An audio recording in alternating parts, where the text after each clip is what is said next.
فضل و کرم سے میرا پورا کورس بآسانی مکمل ہوا، کیونکہ انسان جب کسی چیز کے کرنے کو ٹھان لے اور پورا عزم کر لے تو اس کے لیے اس کا عزم ہی سب کچھ کر جاتا ہے۔ تو کسی شاعر نے کیا ہی خوب کہا ہے، جواب و عزم تو تارے بھی توڑ سکتے ہیں، جواب و عزم تو تارے بھی توڑ سکتے ہیں، مشکل نہیں کوئی کام آدمی کے لیے۔ حاضر میں جس ماحول میں ہم اور آپ آج رہتے ہیں، اس دور میں ایک چیز جو بہت اہمیت رکھتی ہے، آپ کو چاہیے کہ ان پر عمل کریں۔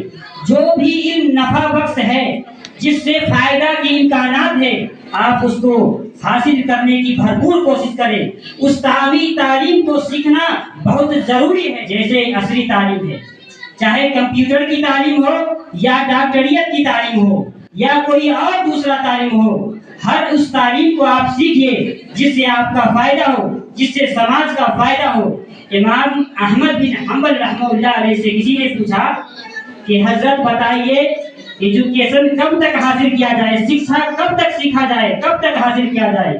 تو امام احمد بن حنبل کہتے ہیں من المہد الی اللحد، کہ ماں کی گود سے قبر کی لحد تک، یعنی پوری زندگی نام ہے سیکھنے اور سکھانے کا۔ لہذا آپ کے پاس اگر بیٹا ہے، آپ کے پاس اگر بیٹی ہے، تو لڑکی ہونے کی بنیاد پر آپ ان کو ان علوم سے محروم نہ کریں، یہ بڑی ناانصافی ہوگی۔ یہی کچھ 1-1.5 مہینے پہلے کی بات ہے، میں آپ کو بتاتا چلوں، ہمارے گاؤں کی ایک بچی جن کا نام عائشہ ریاض ہے، وہ ڈاکٹریت کی تعلیم حاصل کرنے کے لیے روس تک کا سفر طے کرتی ہے، اور وہ بتاتا چلوں کہ وہ اس انسٹیٹیوٹ کے بھی ایک چھاتری رہ چکی ہیں، اور الحمدللہ وہ میری بھتیجیوں میں سے ہے۔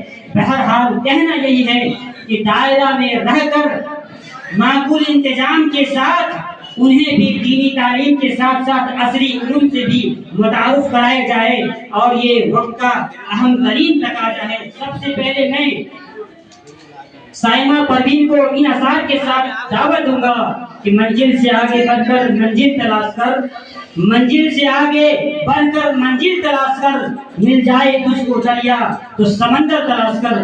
ہر شیشہ ٹوٹ جاتا ہے پتھر کی چوٹ سے، ہر شیشہ ٹوٹ جاتا ہے پتھر کی چوٹ سے، پتھر ہی ٹوٹ جائے وہ شیشہ تلاش کر۔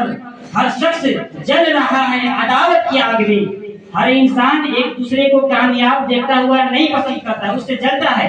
ہر شخص جل رہا ہے عداوت کی آگ میں، اس آگ کو بجھا دے وہ پانی تلاش کر۔ آپ کے سامنے آ رہی ہے سائمہ پروین، اور اردو زبان میں آپ کے سامنے اسپیچ پیش کریں گی۔ السلام علیکم ورحمۃ اللہ وبرکاتہ۔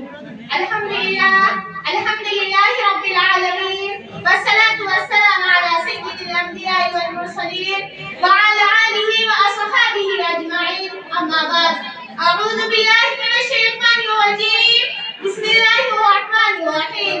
معزز سامعین کرام و مہمانان گرامی، آج میں آپ لوگوں کے سامنے جس موضوع کو لے کر حاضر ہوئی ہوں وہ ہے کمپیوٹر اور عورت کی تعلیم۔ امید ہے کہ آپ لوگ غور سے سنیں گے۔ جب میں یہاں شروع میں کمپیوٹر کی تعلیم حاصل کرنے آئی تو مجھے لگا کہ یہ بہت مشکل ہے، اور جیسے جیسے میں سیکھتی گئی ویسے ویسے آسان لگنے لگا، اور الحمدللہ اللہ کے فضل و کرم سے میرا پورا کورس بآسانی مکمل ہوا، کیونکہ انسان جب کسی چیز کے کرنے کو ٹھان لے اور پورا عزم کر لے کہ ہمیں اس میں کامیابی حاصل کرنی ہے تو اس کے لیے اس کا عزم ہی سب کچھ کر جاتا ہے۔ تو کسی شاعر نے کیا ہی خوب کہا ہے، جواب و عزم تو تارے بھی توڑ سکتے ہیں، جواب و عزم تو تارے بھی توڑ سکتے ہیں، مشکل نہیں کوئی کام آدمی کے لیے۔ کمپیوٹر ایک ایسا ڈیوائس ہے جو گھنٹوں کا کام منٹوں میں کر دیتا ہے۔ کمپیوٹر نے دنیا میں آ کر بہت سے مشکلوں مسائل کو حل کر دیا ہے۔ کمپیوٹر گھنٹوں کا کام منٹوں اور سیکنڈوں میں کر کے دکھاتا ہے۔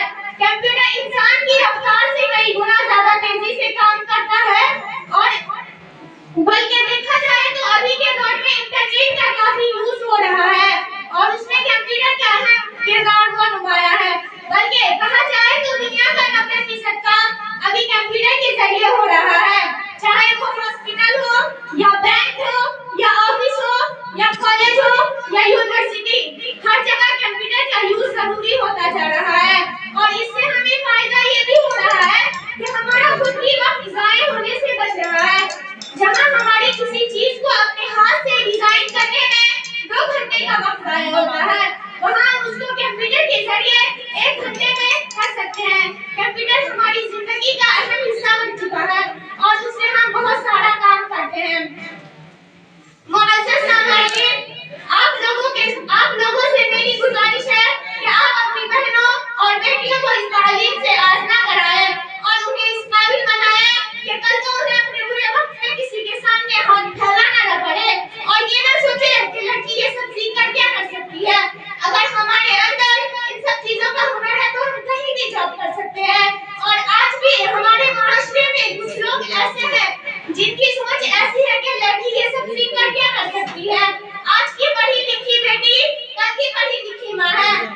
حمایت پڑھا لکھا معاشرہ ہے اور تعلیم یافتہ معاشرہ ترقی یافتہ قوموں کی دلیل ہے۔ معزز سامعین، علم حاصل کرنا ہر مسلمان مرد اور عورت پر فرض ہے۔ اس کسوٹی پر معاشرے کو ترقیوں کا احساس ندامت سے سر جھکائے گزر جاتی ہے کہ عورت کا سب سے بڑا گناہ تعلیم تھا۔ وہ گناہگار تھی اس معاشرے کی۔ اگر مذہبی نقطہ نگاہ سے دیکھا جائے کبھی ہم عورت کو ان پڑھ رکھنے کی ہدایت کہیں نہیں ملتی۔ خدا جانے کہ ہم کیوں اپنے معاشرے کی عورت کو ان پڑھ رکھ کر اپنی دنیا و آخرت دونوں کے لیے ظلم روا رکھے ہیں۔ جو معاشرے نے ترقی کی، لوگوں کی سوچ بھی بدلے بارش کے پہلے قدروں کی طرح۔ چند خواتین نے ثابت کر دکھایا اگر عورت تعلیم یافتہ ہو تو معاشرے کو محمد علی جناح اور ڈاکٹر عبدالقدیر خان دیتی ہے۔ معزز سامعین، اس لیے تو نیپلیوں نے ہی کہا تھا کہ تم مجھے پڑھی لکھی مائے دو، میں تمہیں ایک بہترین قوم دوں گا۔ لہٰذا میں اپنے والدین کی بہت شکر گزار اور احسان مند ہوں کہ انہوں نے مجھے اس قابل سمجھا اور اس تعلیم کو حاصل کرنے کا موقع دیا۔ ہمارے نبی کریم صلی اللہ علیہ وسلم ہمارے لیے آئیڈیل ہے۔ وہ ہر چیز، وہ ہر فن کے ماہر تھے، وہ عالم تھے، وہ حافظ تھے، وہ قاری تھے، وہ ڈاکٹر بھی تھے، لیکن انہیں کوئی بھی تعلیم حاصل کرنے کے لیے نہ ہی کسی مدرسہ اور نہ ہی کسی اسکول اور نہ ہی کسی کالج اور نہ ہی کسی یونیورسٹی میں جانے کی ضرورت پڑی۔ ہر چیز کا علم انہیں اللہ کا دیا ہوا تھا۔ معزز سامعین، اسلام نے کہیں منع نہیں کیا ہم عورت کو کسی بھی شعبے میں جانے سے۔ ہم ہر ایک شعبے میں جا سکتی ہیں، ہم ہر ایک فیلڈ میں کام کر سکتی ہیں، لیکن ہماری طرز بات نہیں ہونی چاہیے، ہمارا انداز بات نہیں ہونی چاہیے، ہمارا حلیہ بات نہیں ہونی چاہیے اور ہماری گفتار بات نہیں ہونی چاہیے اور ہماری نگاہیں ہمیشہ حدود الہی کی طرف ہونی چاہیے۔ ہم کام جو بھی کچھ کریں ہماری نگاہیں اپنی مقصد فکر کی طرف ہونی چاہیے۔ ہم تعلیم جو بھی حاصل کریں اس تعلیم کا مقصد ہمیں خدا سے قریب کرنا ہو۔ اگر وہ تعلیم ہمیں خدا سے قریب نہیں کر رہی ہے تو وہ تعلیم ہمیں تباہ و برباد کر رہی ہے۔ اب میں آخر میں اپنے انسٹیٹیوٹ بلکہ ہم سب کے مخلص سر محمد اسلم صاحب کی بہت شکر گزار اور احسان مند ہوں کہ انہوں نے ہمیں کمپیوٹر سکھانے میں بڑی رہنمائی اور بہت کوششیں کی ہیں اور اس قابل بنایا۔ میری دعا ہے اللہ تعالیٰ ہمارے سر کو بہترین ترقیاتوں سے نوازے اور ان کے گھر کی ہمیشہ حفاظت فرمائے اور ان کے کاروبار میں ترقیات دے۔ آمین ثم آمین۔ وآخر دعوانا الحمد للہ رب العالمین۔ والسلام علیکم۔